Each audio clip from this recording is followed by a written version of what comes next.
sinap ke jongi halumpoi pada am kublai shibon ublain kukuyapi Balhakan ni kapor na subha ban penitho yapi kini kinongisum benta nakabenta jong kani ka gospel concert. Isnokman banitho yapi bahagi ka janget idoni kini kisanbat ki kun samla ki bakasinat kalanyo bakilong ki bakensai tam bat ki babetam ban ay ka jiwai nakabenta jong kani ka gospel concert. Bat kita kilong batkat bakarang penitho ki subha ban ay jing thapti nakabenta jong ki idon barni kani ka janget ya imes Indonesia merchant subha ban thapti nakabenta jong ni bat nakatuto po nasubha banitho yapi bang idon ro ya imes Sansi Shadab. Let's give her a round of applause. But we don't know you when you can samla shinrang jong kasinat ke jongi. But ita ide ibadu Everest nong sli in aijin kapti na kabenta jongi.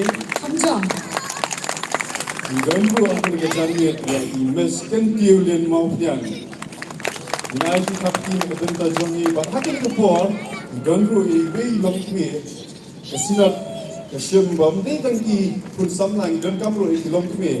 Iban ya pensaad na kini ka gospel concert.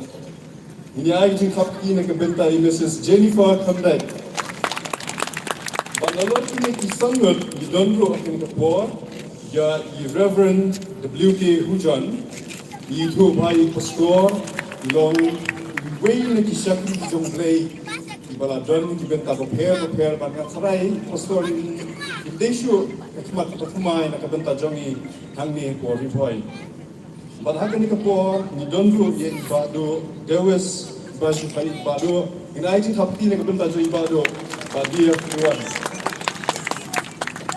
bat na kabenta jo kini ki nong simbenta grawan silong ringkat kin hon di jongki ki parlok ki jongki aswa ban khat i nong simbenta bene kong sashi sen ya di thapti ka bakham jam